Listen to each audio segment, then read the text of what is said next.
इस रिक्शे वाले ने अपने बेटे को बनाया था आईएएस, दामाद ढूंढ कर लाया था आईपीएस बहू। रिक्शे वाले ने लंबे संघर्ष के बाद अपने बेटे को आईएएस बना पाने में सफलता हासिल की थी। गरीबी का आलम था, ऐसे में दोनों सूखी रोटी खाकर रातें काटते थे।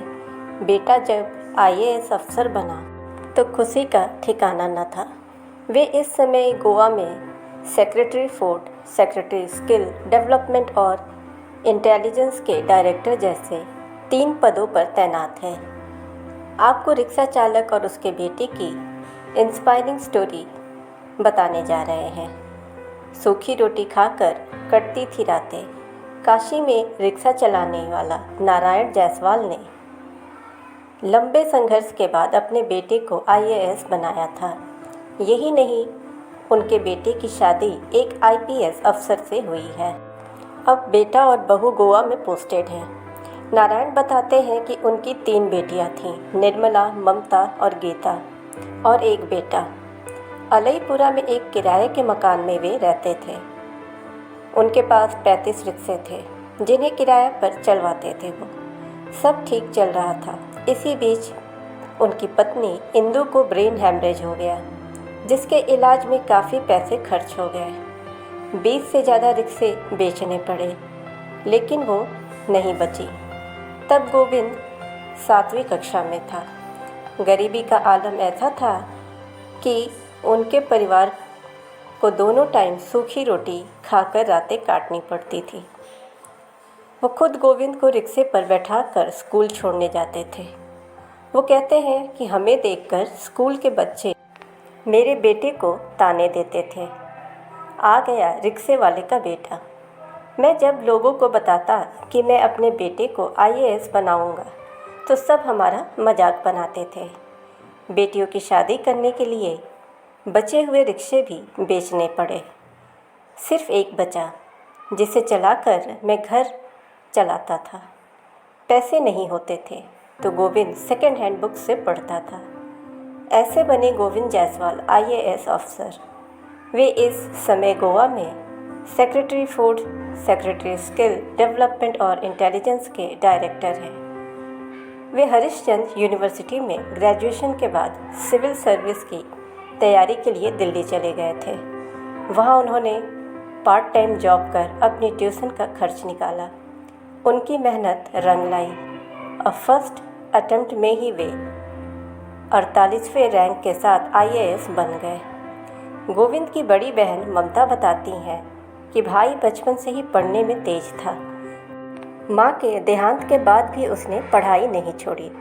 उसके दिल्ली जाने के बाद पिताजी बड़ी मुश्किल से पढ़ाई का खर्च भेज पाते थे। घर की हालत देखकर भाई ने चाय और एक टाइम के टिफ़िन भी बंद कर दी थी। ममता बताती हैं कि 2011 में भाई नागालैंड में पोस्टेड था। मेरे पति राजेश को अपने वकील मित्र से बातचीत के दौरान चंदना के बारे में पता चला। वो एक वकील की भांजी थी और उसी साल आईपीएस में सेलेक्ट हुई थी। उसकी कास्ट दूसरी थी, लेकिन हमारी फैमिली को रिश्ता अच्छा लगा। लोगों को लगता है कि यह लव मैरिज थी, लेकिन रियलिटी में अरेंज थी।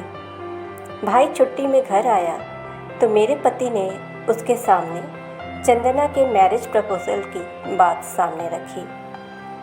फिर दोनों ने साइबर कैफ़े में जाकर चंदना की सोशल मीडिया प्रोफाइल सर्च की। गोविंद को वो अपने लिए बेस्ट लगी और रिश्ता आगे बढ़ा। गोविंद को चंदना की नानी देखने आई थी। उन्होंने कहा था कि इसको टीवी और अखबारों में देखा है। पिता के साथ रिक्शे वाली फ़ोटो लगी थी। इसने अपने पिता का सीना चौड़ा कर देश को मैसेज दिया है, जो लड़का एक कोठरी में पढ़कर आईएएस बन सकता है तो ज़िंदगी में बहुत नाम कमाएगा। और रिश्ता पक्का हो गया। रिक्शा चलाने वाले ससुर पर ऐसा है बहू का रिएक्शन। चंदना बताती हैं कि फ़क्र है मुझे ऐसे ससुर मिले हैं जिन्होंने समाज में एक मिसाल कायम की है। गरीबी अमीरी की दीवार को गिराया है। शुरुआत में चंदना शादी के मूड में नहीं थी क्योंकि उसकी ट्रेनिंग चल रही थी, लेकिन नानी के कहने पर उसने हामी भर दी। आज वो अपनी नानी से गोविंद की तारीफ़ें करती नहीं थकती। दोस्त के पिता ने बेइज्जत करके कभी उसे घर से बाहर किया था। गोविंद ने बताया कि बचपन में एक बार दोस्त के घर खेलने गया था और उसके पिता ने मुझे कमरे में देखकर बेइज्जत कर घर से बाहर कर दिया था और कहा कि दोबारा घर में घुसने की हिम्मत न करना। उन्होंने ऐसा सिर्फ इसलिए किया था क्योंकि मैं रिक्शा चालक का बेटा था और उस दिन से किसी भी दोस्त के घर जाना मैंने बंद कर दिया। उस समय मेरी उम्र 13 साल थी, लेकिन उसी दिन ठान लिया कि मैं IAS ही बनूंगा क्योंकि यह सबसे ऊंचा पद होता है। हम 5 लोग एक ही रूम में रहते थे। पहनने के लिए कपड़े नहीं थे। बहन को लोग दूसरों के घर बर्तन मांजने की वजह से ताने देते थे। बचपन में दीदी ने मुझे पढ़ाया। दिल्ली जाते समय पिताजी ने गांव की थोड़ी सी जो ज़मीन थी वो बेच दी। इंटरव्यू से पहले बहनों ने बोला था कि अगर सिलेक्शन नहीं हुआ तो परिवार का क्या होगा। फिर भी मैंने हिम्मत नहीं हारी। आज मैं जो कुछ भी हूँ पिताजी की वजह से हूँ। उन्होंने मुझे कभी एहसास नहीं होने दिया कि मैं रिक्शे वाले का बेटा हूँ। बता दें कि किराए के एक कमरे में रहने वाला गोविंद का परिवार अब वाराणसी शहर के बड़े आलीशान मकान में रहता है। अब उसके पास किसी चीज़ की कमी नहीं है।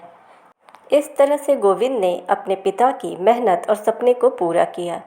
ऐसे ही वीडियोस के लिए चैनल को सब्सक्राइब करें और नोटिफिकेशन बेल दबाएं ताकि हमारी हर वीडियोज़ आप तक पहुंचती रहे। वीडियो को लाइक एंड शेयर करें।